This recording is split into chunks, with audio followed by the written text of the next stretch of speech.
La verdad concreta, el espacio que te contará lo que el poder oculta, con la conducción de Gustavo Vera y la participación de Lucas Scherer y Mario Ganora.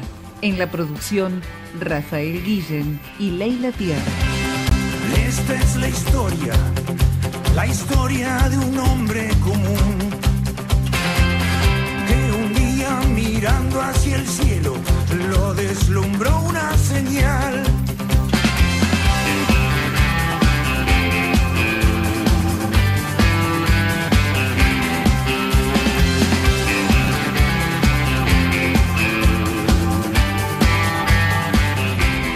Hola, muy buenos días a todos los oyentes. Estamos en el programa número 25 de La Verdad Concreta.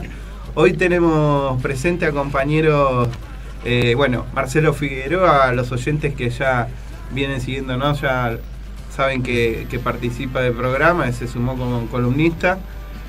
Marcelo es protestante, es amigo personal de Francisco hace 15 años y fue el conductor del programa de televisión en el canal de la iglesia, que justamente está Jorge Bergoglio y Rabino Abraham Escorca haciendo un diálogo sobre la Biblia, el diálogo sobre la Biblia, la actualidad de la Biblia, lo vigente de la Biblia.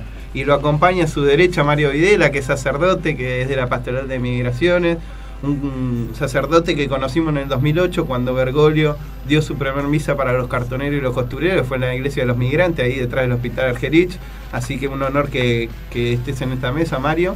Gracias. Y Damián, el rabino que conocimos en 11, también en paralelo con Mario, cuando empezó la negociación, si se quiere, terminó frustrada con Kosiuko, que terminó en una demanda con ustedes dos de testigos. Así que Damián Caro está en la Fundación Judaica, es rabino en la sinagoga de la calle Libertad y Córdoba, y viene de una semana agitada de presentar el mapa de los narcos o prostíbulos de talleres de barrio de Once. Así que también gracias por estar presente, Damián. No, por favor, un gusto. Y lamentable, Gustavo no pudo estar hoy.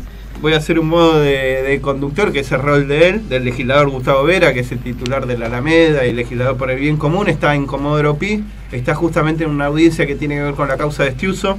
Hay una discusión por el lado nuestro de si podemos ver la declaración jurada de Estiuso, de este hombre que dirigió los servicios de inteligencia durante más de 20 años con métodos extorsivos, métodos mafiosos, y que fue denunciado por enriquecimiento ilícito, lavado de activos y incumplimiento del deber funcionario. Obviamente sus abogados no quieren que nosotros veamos la declaración jurada y Gustavo no puede estar presente por esta citación judicial. Pero más allá de eso, nos dejó un armado de programa que va a ir para el diálogo, que la idea es cada uno, Marcelo de protestante, Mario católico, sacerdote, rabino Damián, podamos abrir qué es esto de el diálogo interreligioso, el diálogo ecuménico, y desde dónde parte, desde dónde ustedes por primera vez se sentaron y dijeron, vamos por acá, se puede dialogar en este tema, el diálogo interreligioso o ecuménico. Veo a Damián que está con Laudato así en la mano, así que me imagino que debe venir por ahí, ¿no? ¿Cómo lo ves, Marcelo? Bueno, buen día, Lucas, Mario, ¿cómo estás, Damián? Bueno, el diálogo interreligioso, aparte de un concepto que compartimos todos somos hijos de Dios, hechos a imagen y semejanza del Creador, de manera que me reconozco y nos reconocemos en la mirada del otro, no solo la imagen del Creador, sino a mí mismo. Cuando yo miro a un hermano, independientemente de la confesión que sea o de la manera que tenga de acercarse a Dios, estoy viendo el reflejo del Dios mismo que yo digo adorar o creer. Y el diálogo interreligioso ecuménico simplemente es eso, sin perder la identidad de cada uno, al contrario, reafirmándola, porque eso nos hace ricos en la diversidad, y tiene un componente fundamental que es escucharnos, o sea, escuchar, aprender, escuchar con empatía, aprender con H intermedia y tratar de colaborar juntos con un objetivo. ¿Cuál es el objetivo? Generalmente hablamos de construir la paz, el encuentro, producir hechos para el bien, y hoy, como habíamos compartido, tratar de dar algunas pinceladas muy rápidas, ¿no? De Laudato Si, que ya es un documento que si querés podemos hacer 15 programas de esto, ¿no? Pero no vas a querer, pero es un documento importantísimo que tiene un contenido ecuménico o interreligioso ya desde la introducción, ¿no? ¿Por dónde, esto que vos decías ya de la introducción, por dónde ves que este texto, este documento es solo religioso? Se habló que era un documento ecológico, es un documento de qué tipo, con qué nos encontramos cuando abrimos Laudato Si, que es fácil conseguir, en la legislatura fue editado de manera gratuita y después en las librerías se vende a bajo costo. ¿Qué es lo que te encontrás con Laudato Si? Bueno, rápidamente, cuando uno se encontraba antes, de alguna manera, con las encíclicas del Papa, uno sabe que está escribiendo a la Grey Católica. En este caso, cuando uno empieza a abordar las primeras páginas de Laudato Si, Francisco se encarga de mencionar que están escuchados y procesados y leídos y contenidos toda una cantidad de personas que tienen que ver con la sociología, con la antropología, con el cuidado del medio ambiente. Cita muchos papas, por supuesto, pero cita expresamente y lo nombra el patriarca ecuménico Bartolomé, que es un arzobispo ortodoxo, y menciona a todas las confesiones cristianas y a todos los hombres de buena voluntad. Y lo que yo menciono siempre, que llama la atención, es que en el capítulo 2, donde él habla del Evangelio, en un término amplio, ¿no? La buena nueva de la creación, porque habla también de textos del primer testamento, él dice: ustedes se preguntarán ¿por qué tengo que meter la parte de espiritualidad en un tema de ecología? Y es un papa el que lo está escribiendo. Bueno, ¿por qué lo tiene que incorporar? Porque de alguna manera todo lo que tiene que ver con las concepciones de fe y el sistema del reino de Dios y la justicia y del cuidado de la creación atraviesa todas las religiones y se nutre de todas las religiones, y eso es lo que hace que, para mí, esta mesa de hoy, y con esto culmino, es importante que la abordemos de distintas confesiones de fe, porque es un documento ecuménico y para toda la humanidad y por muchos años. Sí, por supuesto, me gustaría recordar, que Francisco lo que está haciendo es, humildemente me parece a mí, es continuar una labor que ya muchos papas, o algunos, no sé mucho, algunos papas ya venían trabajando el diálogo interconfesional, interreligioso, ecuménico, y es un llamamiento global en tiempos de globalización, donde también debiéramos globalizar la buena fe y el diálogo y la cultura del encuentro para cambiar paradigmas. Entonces, en el Laudato Si entiendo yo, es un llamamiento a todas las personas de buena voluntad y de buena fe. Por supuesto que a los credos debiéramos encabezar este movimiento. Es un llamamiento a un cambio de concepción, un cambio de paradigma. Ya no es solamente encontrarnos a contar y a dar cuenta de en qué coincidimos y ver cómo nos enriquecemos aprendiendo la cultura del otro, que es diferente, sino cómo entre todos cambiamos la cultura. Es una encíclica que se la puede tomar como ecológica, pero en el sentido más amplio, ecológica humana. No hay párrafo en el que hable únicamente de la naturaleza, dejando de costado al ser humano. O sea, constantemente es un llamado a ver a los marginados, y en los márgenes es donde nos encontramos. Todos, yendo a buscar el amor al prójimo, nos vamos a encontrar ayudando al prójimo, y ahí vamos a coincidir. Parece que acá nos encontramos con un texto que le da cuerpo, le da forma, le da alma, le da una ruta, le da un norte, para que transitemos juntos, repensarnos como humanidad. ¿Será que el camino por el que vamos nos va a ayudar a dejar un mundo mejor a nuestros hijos? Bueno, claramente no. Entonces, ¿cómo cambiamos nuestro modo de ver? Fue Damián Caro, rabino. Voy presentando así, como son algunos nuevos, para que sepan los oyentes. Igual creo que la página está levantada a través de www.conexionabierta.com.ar. Pueden ver también el programa, además de escucharlo. Mario Videla, sacerdote católico, pastoral de migrantes. ¿Qué te parece lo que acabas de escuchar? Bueno, yo agradezco la invitación, y es un poco rescatar viejos lazos que en su momento, con el trabajo que se hizo teniendo algo justamente en común, que lo acaba Damián de mencionar. En aquel momento era nuestra preocupación por aquellas personas esclavas en los talleres clandestinos y toda aquella situación que se estaba generando y, bueno, y que se continuó y que de cierta manera muchos de ustedes o gran parte de ustedes han seguido en una lucha tan fuerte. Lo común, es decir, aquello que nos preocupa y nos preocupa a todos. Creo que Francisco lo que hace es justamente darnos un pantallazo tan fuerte en donde nos expresa que si yo no me uno con el otro, independientemente de lo que piense y cómo lo esté viviendo, si no nos ponemos de acuerdo, esto va a terminar muy mal. Y lo está diciendo en un lenguaje tan fino, tan claro, que nos llama y nos interpela a todos. En una reflexión anterior decía, la pena más grande es que a veces nosotros los católicos nos apropiamos de estos textos y que Francisco lo esté expresando que es para todos, ya nos llama la atención y nos llama también a que pongamos las manos en el texto primeramente, lo podamos estudiar, lo podamos conocer. Yo me recuerdo cuando las primeras comunidades eclesiales de base se empezaron a surgir en Argentina, lo importante que fueron los círculos bíblicos que se crearon, los momentos de reflexión, desde los lugares más polluelos. En ese momento me recuerdo, vivía y trabajaba por la zona de González Catán, bien Ruta 3 al fondo, es decir, lugares muy, a veces hasta abandonados, pero que la reflexión que se generaba era tan rica, tan fuerte, y con una toma de conciencia responsable, algo que Francisco nos vuelve a rescatar.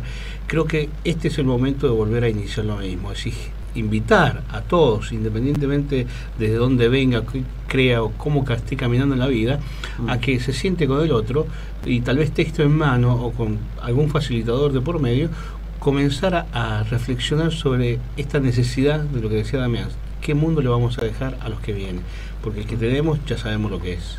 ¿Qué viste vos, Mario, cuando arrancaste con Laudato Si? ¿Qué viste de principio?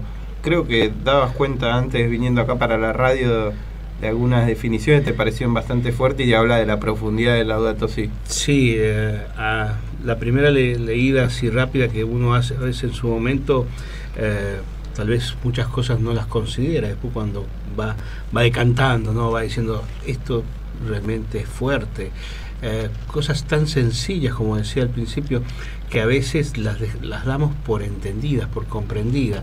Cuando yo me recuerdo mucho, yo viví estos últimos años en Bolivia, allá había todo un lenguaje, digamos, dualista de cierta manera, porque por un lado nos hablaba justamente de un bien común, nos hablaba del respeto por la ecología, por la tierra, pero se seguía haciendo cosas, se sigue haciendo cosas que están en un deterioro muy fuerte, el caso de las minerías, el caso de todavía el cultivo de la coca y tantas cosas que no ayudan ni a la naturaleza ni al ser humano. Y esa es una de las cosas principales que rescataba Marcelo, ¿no? Es decir, no hay una visión solamente de algo, sino una visión mucho más amplia, mucho más abierta.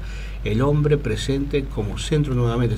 Si Dios, el texto nos dice, se lo ha dado al hombre, el hombre ha perdido hasta ese poder de poder dominarlo, porque ya no tiene autoridad, ¿no? La ha perdido por el mal uso que está haciendo. Mario mencionaba una palabra muy importante en la encíclica, que es la palabra poder. A mí me llama mucho la atención cuando Francisco en la encíclica habla del poder y él dice que nunca en la historia de la humanidad el hombre tuvo tanto poder como ahora. Y además está hablando precisamente el poder concentrado en unos pocos. En unos pocos que precisamente, y lo dice textualmente, nada garantiza que vayan a usarlo para el bien. O sea que seguramente lo van a utilizar para el mal. ¿Para el mal de quién? Para el mal del resto, de la mayoría de la humanidad, especialmente de los vulnerables, de la periferia. Todos los avances que tienen que ver con la tecnología, los paradigmas que tienen que ver con el consumismo. Esto es una encíclica que pone el poder patas para arriba. De alguna manera va contra un sistema que él mismo dice literalmente que es un sistema que ha demostrado que ha colapsado. Es un documento, una encíclica contrasistémica. Un sistema que ha puesto el dinero, el poder, las finanzas, el consumismo en extremo, en manos de unos pocos, destruyendo no solamente la creación, porque también dice que muchos países desarrollados, las comillas son mías, hacen cosas que sus propios países no se animarían a hacer, lo hacen en los países pobres, destruyendo poblaciones enteras, contaminando el agua y todo lo que nosotros lamentablemente conocemos, principalmente en los países pobres y especialmente en África. De manera que acá dice que el poder nunca estuvo en manos de tan pocos, sino que fue tan poderoso, pero también que ¿por qué ha sucedido? Porque se ha vaciado de otros acompañamientos que tenía que tener este poder. Y habla de la espiritualidad, habla de la conciencia, habla de la responsabilidad, habla de los valores, habla del desarrollo del ser humano por ser humano propio, y habla de los límites. Un límite que no significa la censura, significa que reconocer que el hombre tiene ese poder para usarlo de una manera responsable para el bien de todos, en el cual, y lo dice claramente en la encíclica, en la cita de un proverbio, delante de Dios el rico y el pobre son exactamente lo mismo. Sí, me gustaría remarcar algo que acabas de decir, Marcelo, que es el tema de esta responsabilidad. Yo creo que muchas veces acá en Argentina nos están vendiendo humo, en el sentido de que muchas empresas se presentan como responsables socialmente en su accionar, ¿no? Creando fundaciones o generando esa actividad, cuando es un deber de ellos. En otros países es un deber. Claro. ¿Qué responsabilidad social? Es un deber que tienen que hacerlo. Y a nosotros nos venden de otra manera. Yo creo que tenemos que tomar conciencia de que no nos tomen el pelo en ese sentido. Es decir, si su accionar, por más que sea bueno, pero debe ser genuino. Es decir, hay un deber de esta empresa de generar ciertas cosas que lleve justamente a esa responsabilidad social, pero que no es algo generoso, sino que es un deber. Sí, y ya más en la profundidad del texto, como están ustedes, y esta idea de entrar a mirar un poco las empresas, digo, es tan fuerte el cambio de cosmovisión, de paradigma, de cultura que nos propone Francisco en la encíclica, que en algún punto dice, si las empresas pueden conciliar con el medio ambiente y no dañar el medio ambiente, solo es demorar el derrumbe. O sea, lo que hay que hacer es cambiar la concepción. Yendo contra nuestra idea de producir y consumir y dejando a las claras que el mundo se transforma en un basural. Pero de nuevo, nunca pensándolo solo desde el punto de vista ecológico de la naturaleza, sino ecológico integral, un basural en el cual viven en la basura millones de personas. También marca que muchísimos son los excluidos y que son miles de millones de personas en el planeta y que generalmente no se los tiene en cuenta, porque gobiernos y empresas tienen en cuenta a otra población. Y él dice claramente que cuando uno vive separado de la realidad de la mayoría, no puede pensar en el bien común porque no le es cercano.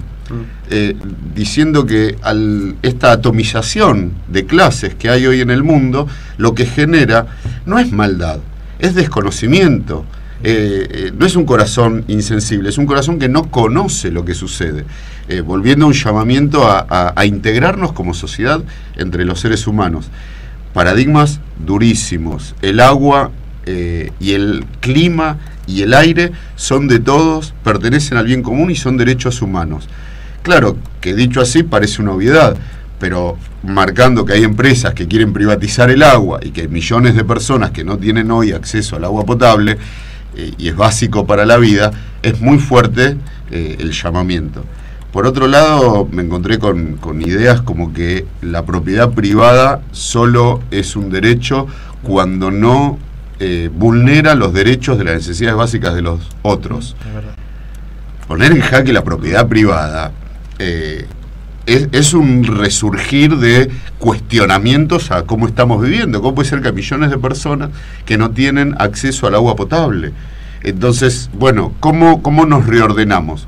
Y la idea de él no es cómo emparchamos, no cómo la empresa devuelve algo a la sociedad y construye un hospital para curar a algunos de los enfermos que dañó envenenando el río, o directamente cómo esa empresa es responsable y no envenena el río. No alcanza el sistema en el que vivimos, es detractor. Por supuesto que todo lo que es la energía a partir de los restos fósiles, es decir, energías no renovables, por supuesto que ya lo pone negro sobre blanco, que no lo podemos seguir utilizando y tenemos que pensar nuevas energías. Pero creo que es mucho más profundo el cambio que nos propone el llamamiento. Mira, vos utilizaste una palabra, yo me cuelgo de estos ganchos que son las palabras, ¿no? Vos utilizaste la palabra responsabilidad.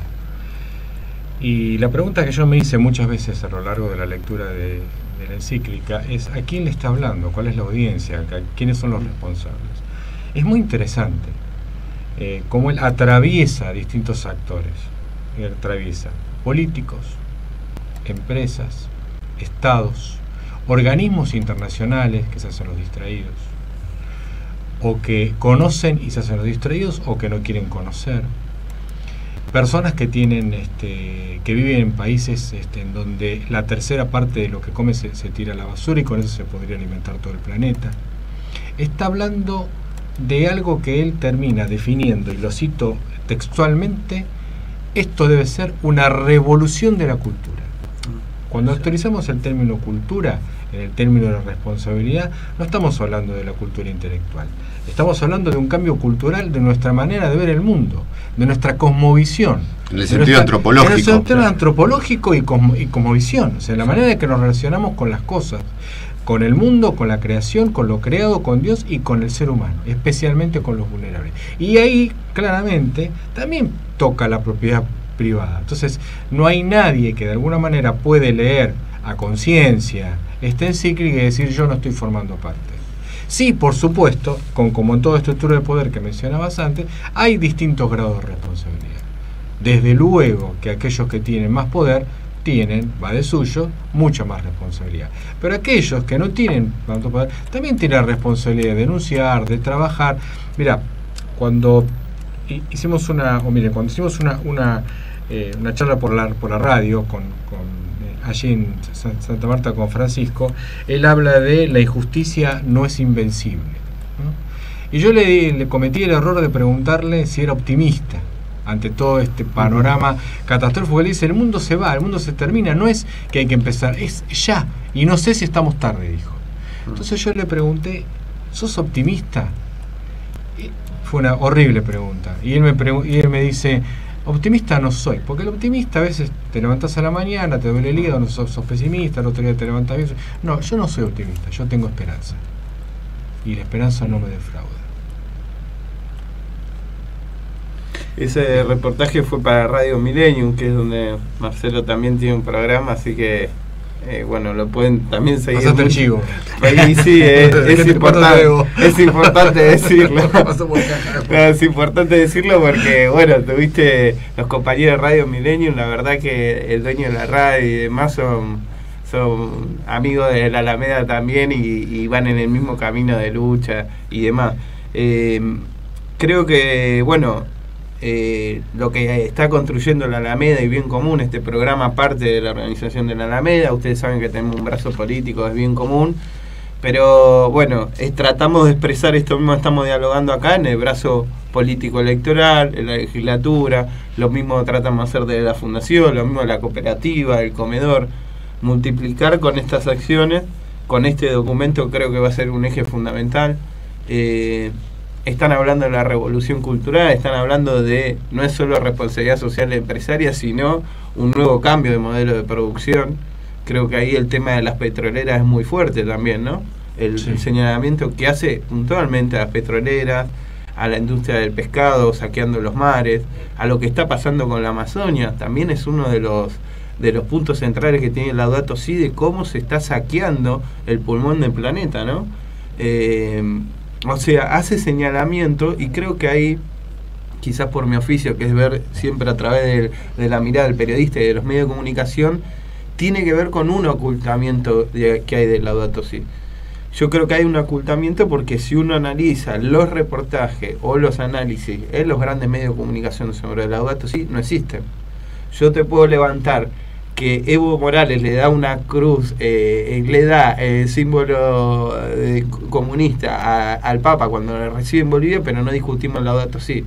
Y ese símbolo quedó como un cuestionamiento hacia Evo, hacia el mismo Papa, sin aclarar qué significaba esto. Lo mismo puede pasar con Laudato Si. Francisco puede ser muy popular, y eso lo están haciendo los medios de comunicación, yendo a comprar anteojos o a cambiarse los lentes, y hay políticos que lo están replicando. De hecho, ayer nuestro presidente se bajó en una ruta a comprar zapatillas en un lugar normal. Pero es como mostrar una imagen y vaciarlo de contenido. ¿Se entiende? Me parece que los medios de comunicación, nosotros estamos en una radio, tratamos, y desde la Alameda Bien Común y con esta radio, ir a esto que estamos dialogando entre nosotros. Por eso es tan importante que ustedes, Damián siendo rabino, Mario siendo sacerdote católico, Marcelo siendo protestante, la importancia de escuchar sus voces y darle la profundidad que tiene el Laudato Si. Y no es que es puro documento de ecologista y nada más. Y creo, por las presentaciones que ha hecho Gustavo, ya han estado en Mar del Plata los compañeros. Gustavo ha estado en Mar del Plata con Pino Solanas, con Julio Pimato, han estado en Rosario, acompañó Quique Biel, que es un ambientalista especializado en el tema y que no es creyente, y que hoy es uno de los defensores de Francisco. Él se reconoce ateo, pero Laudato Si lo ha ganado. Ha ganado a muchos sectores Laudato Si, Francisco, sobre todo a sectores que levantaban casi en soledad la defensa de la tierra, ¿no? Y que siempre fue visto como una bandera, si se quiere, de sectores progresistas o de izquierda.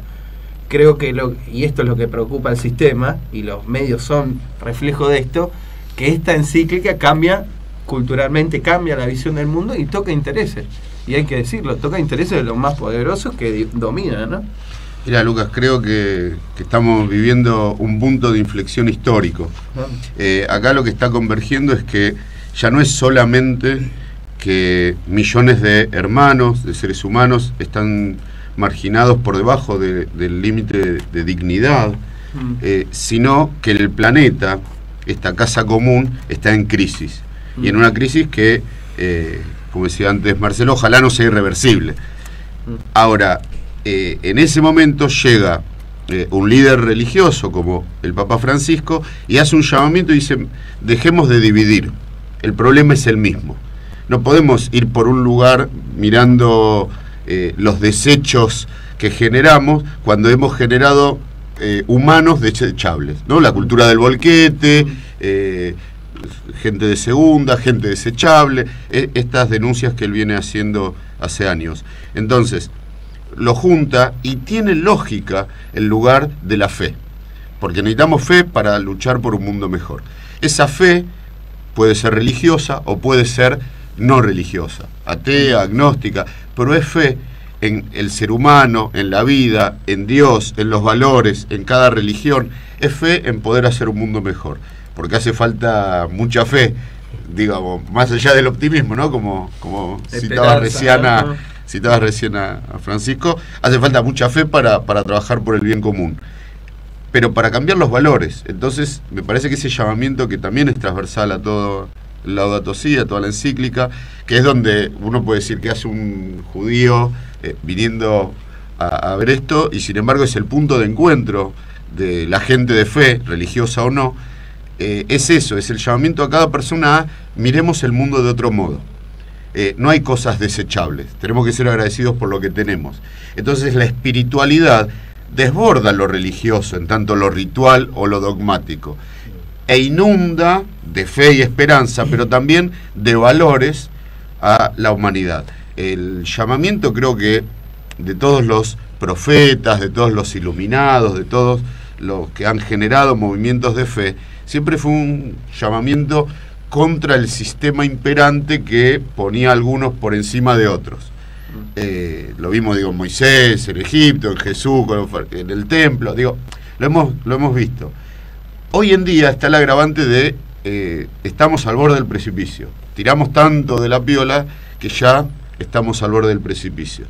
No solamente por la gran cantidad de seres humanos que viven tan, pero tan indignamente, por la miseria de la humanidad nuestra, porque ya tendríamos como abastecerlos, sino también porque el planeta se nos va de las manos. Entonces, en ese momento coincide todo, y en la grandeza del Papa Francisco, esta encíclica que nos da texto a todos para trabajar, y cada ser humano se puede ver incluido, y cada uno lo puede leer, se puede ver representado, se puede poner a pensar, puede cuidar en pequeños gestos ecológicos, pero sobre todo en grandes gestos humanos.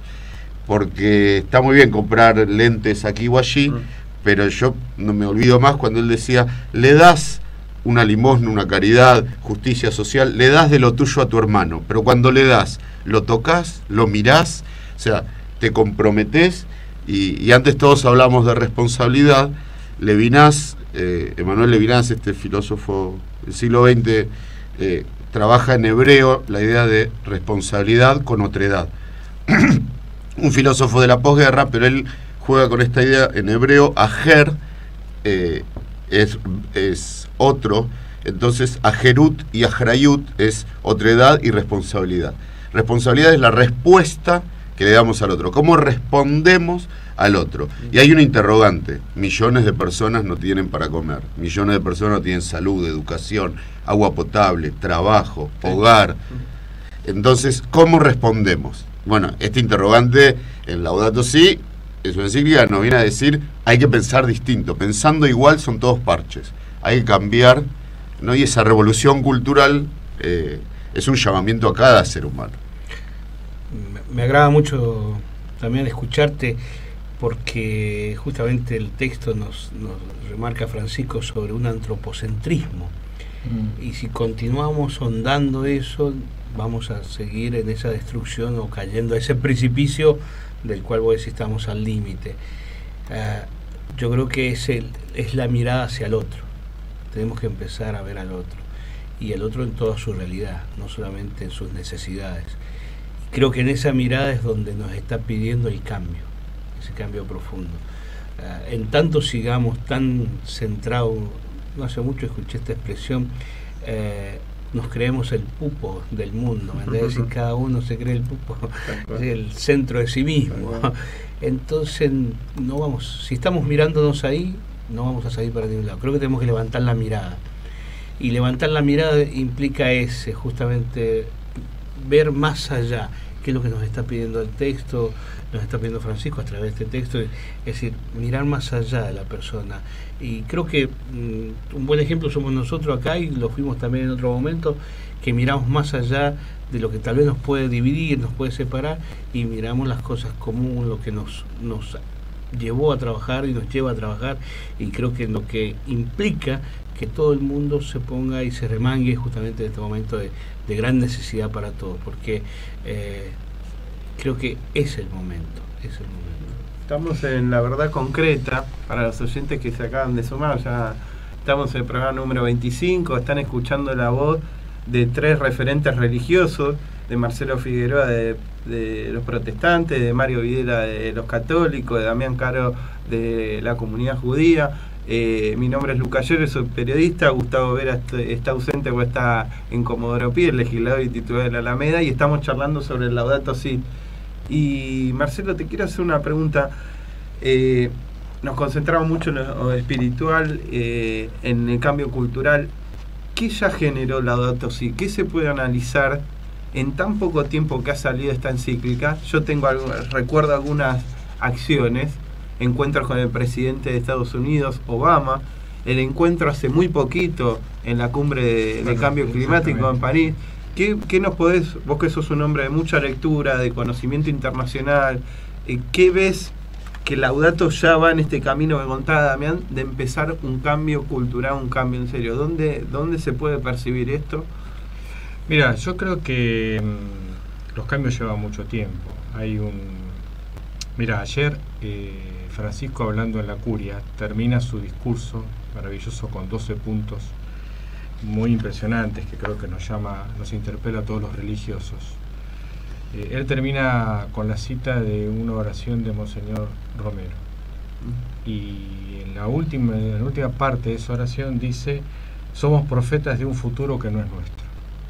Es una frase hermosa. Yo creo que hay dos maneras de mirar esto. Hay algunos cambios importantes que se han hecho, que son acción directa de Francisco. Creo que gran parte de algunos cambios a último momento y algunos documentos de la última cumbre climática son producto de esto. Desde luego que la visita de Francisco a Estados Unidos y demás, y su discurso en Naciones Unidas, tuvo una repercusión muy fuerte. Pero yo soy de los que creen que estos cambios culturales llevan mucho tiempo. Y como decía el texto de Romero, profetas de un futuro que no es nuestro, o sea que quizá no vamos a ver. A mí me parece que la riqueza de Laudato Si y los efectos de Laudato Si es lo que espero, utilizando el término de esperanza, vamos a ver dentro de unos años. Porque si no lo vemos, va a ser no porque no lo queramos ver, sino porque no tengamos planeta como para verlo. Es así determinante. No va a haber mundo directamente. Y yo creo que es necesario, y algunos lo están haciendo, en las parroquias, en las sinagogas, en los templos, pero es necesario también en las escuelas, en las universidades, en los debates, que se vaya incluyendo la temática de esta encíclica. Porque, quizás algunos lo hacen por una cuestión espiritual, otros lo pueden hacer por una cuestión de sentido ecológico. Bueno, por lo menos algunos que lo sacan por una cuestión de cálculo, ¿no? Decir, bueno, me voy a fundir con todo esto. Claro. Me parece que el concepto de la integración que se mencionó, concebir al hombre integral, también nos hace referencia, y quiero hacer una mención especial, porque Francisco lo hace en Laudato Si, en lo que tiene que ver con una manera de reconocer a Dios no desprendido de todo esto. No solamente de los textos de la creación, de los textos de la liberación que citó Damián, de la salida de la esclavitud de Egipto, de los profetas, etcétera, etcétera. Sino estamos a días de la Navidad. Sí. La Navidad es un Dios que se encarna, que se hace uno, que se mete en el cosmos, que se mete en tiempo y espacio con nosotros, que el viento y el mar lo obedecen, que utiliza en todas las palabras o la mayoría de las palabras elementos de la naturaleza, que interactúa permanentemente con la naturaleza y en una integridad no solamente con la naturaleza, sino con las personas, especialmente con los más pobres y los vulnerables y los excluidos. Y que si alguien que discute es con aquellos que se creían que dueños de la fe habían sacado, deshumanizado a Dios y puesto en un lugar en el cual no tenía ninguna relación con lo que le pasaba, inclusive con el poder político, que era un poder opresivo porque era un imperio. Entonces, me parece que en esta Navidad tenemos que recuperar el sentido de reencarnación, en el sentido más puro de la palabra. Y esto nos llama a todos, nuestros hermanos mayores terminan de celebrar Hanukkah, que es una fiesta de liberación, y yo creo que una manera, le hemos hablado algunas veces, de entender el texto bíblico, y Francisco lo dice en esta encíclica, es la Biblia como un libro de liberación. ¿Liberación de qué y para qué? Liberación de un sistema que está yendo exactamente en contra del plan de Dios para toda la humanidad. ¿Para qué? Para la paz, para el bien, para vivir en un mundo de igualdad para todos. Y eso es entrar en una dimensión, en un sistema que justamente lo que tiene que ver con el plan primigenio de Dios. ¿Qué te parece, Damián, ahí con Hanukkah? ¿Cómo es Hanukkah? Sí, no me quiero desviar tanto, pero Hanukkah es una fiesta judía que pasó hace muy poquito y siempre cae bastante cerca de Navidad, pero como decía Marcelo, tiene este sentido, todas las fiestas tienen múltiples sentidos, uno de los cuales generalmente siempre tiene que ver con esto, con la libertad, con la liberación, y esto que coincidimos, ¿no? Que el mensaje y nuestros grandes profetas, líderes, maestros siempre han de algún modo desafiado el establishment para ir a buscar a los más pobres. A mí estas referencias en el Laudato Si, en la encíclica de Francisco, bíblicas, ¿no? Cuando trae el Shabbat, el día de descanso, el año sabático, el jubileo, las leyes de la tierra, dejar la esquina, siempre para cuidar a los excluidos, a los más pobres, a los más débiles, la viuda, el huérfano, el extranjero en los términos bíblicos, y me parece que hablar del extranjero es tan actual en los problemas que estamos viendo hoy, con todo el asunto de gente que no puede vivir en su tierra y lamentablemente tiene que forzada vivir un éxodo con todo lo que eso implica y encima volver a victimizarse en países que no le abren las puertas y no los reciben, no los ayudan. Muchas veces los mismos países que son parte del horror por el cual han tenido que emigrar. Pero decía, una de las cosas que atraviesa que toma la encíclica, referente a todas estas citas bíblicas, y hablo de las del Antiguo Testamento, son las que me son más fáciles para no decir algo incorrecto. A mí me llamaba a la idea del jubileo, porque ahora un nuevo jubileo ha abierto las puertas, el jubileo. Ahora, cuando uno va a la Biblia y lee el jubileo, que era una vez cada 50 años, después de 7 años sabáticos, que es el año sabático es el 7º año, es decir, 6 años, uno sabático. Este fenómeno de 7 multiplicado por 7 da 49. El año siguiente era el jubileo. ¿Qué dice la Biblia que sucedía en el jubileo? Todos los esclavos se liberaban y volvían a ser libres.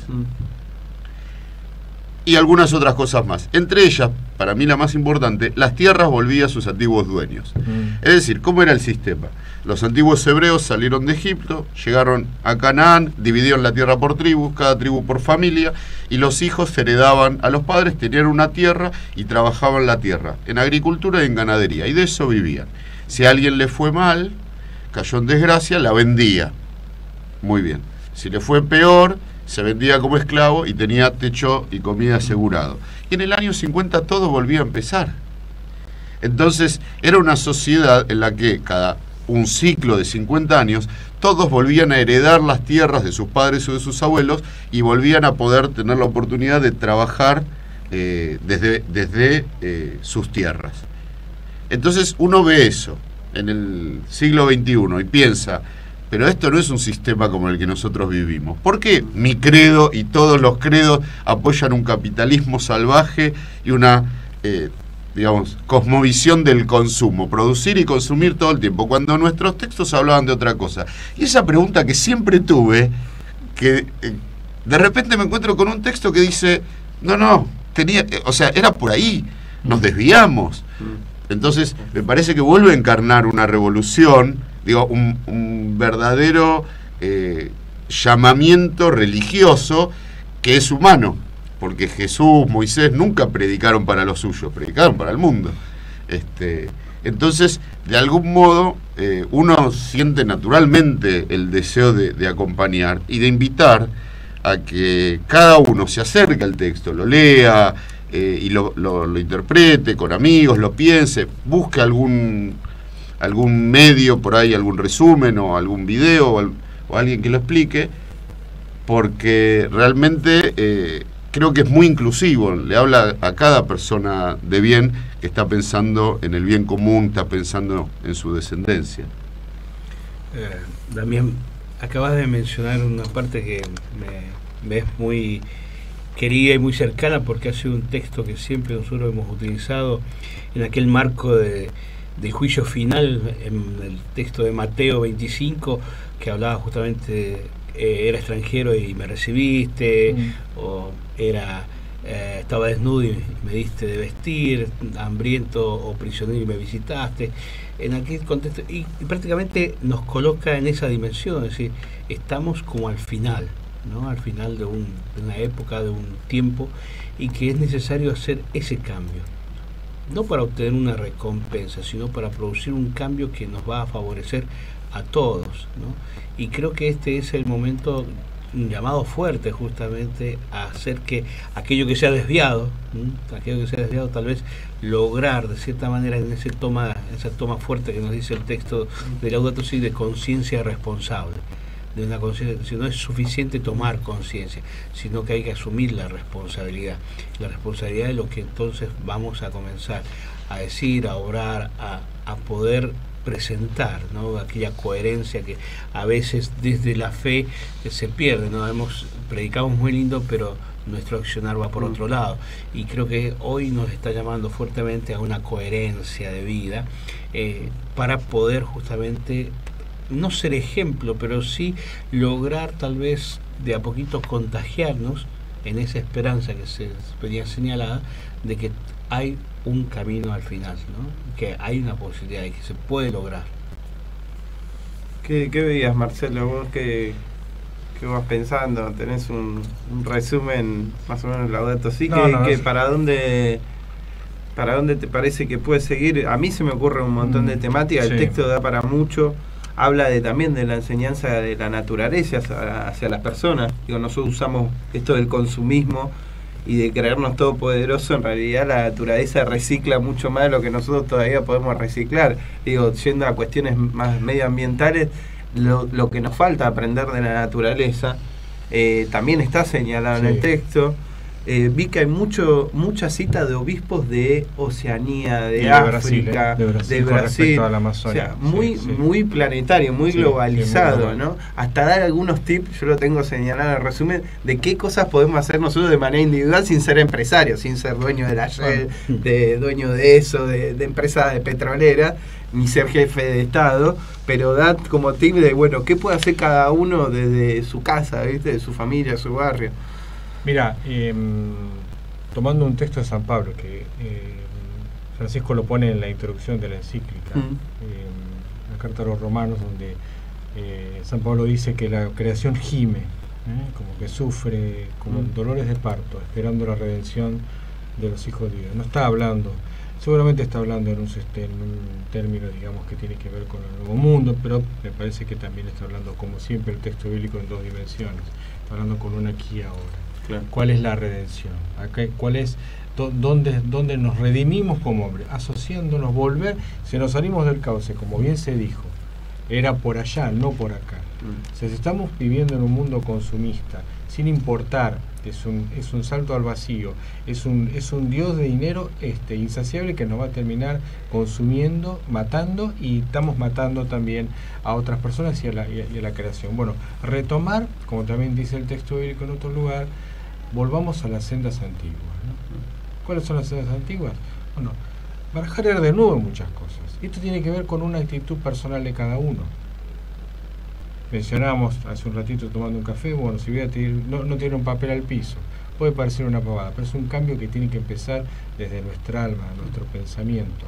Cuando yo veo, y se mencionó también alguna frase de Francisco, cuando uno le da a un pobre si lo mira y lo toca, cuando yo miro la necesidad, soy indiferente, porque Francisco habla de la indiferencia personal, pero en el documento que mencionábamos el martes pasado, él denuncia claramente la globalización de la indiferencia. Entonces, ante un mundo globalizado que tiene estos paradigmas de dinero, de poder, utilizado, concentrado en unos pocos, globalicemos, intentemos globalizar la esperanza y globalizar el bien. Lamentablemente, son muchos más los excluidos que los incluidos en este mundo de Descartes. Por ahí también tengo la esperanza. Bueno, ¿por qué no volvernos a asociar, a barajar y dar de nuevo, volver a las sendas antiguas, que es el plan, el hombre se ha alejado del plan de Dios, dice Francisco? No es un sistema teológico, es un tema práctico personal, nuestra responsabilidad ciudadana de todos los días, de cada día, enseñar a nuestros hijos, enseñar a nuestros nietos ese cambio cultural, que es algo que es impostergable, como nunca antes en la historia de la humanidad. O sea, el llamado es urgente, es claro, es práctico, es global, y nadie se puede hacer el distraído con respecto a esto. El programa ya se nos fue yendo, compañeros. Damián, rabino, Mario, sacerdote, Marcelo, protestante, pero va a seguir porque sé que van a estar de gira, ¿no? Como una especie de banda de rock.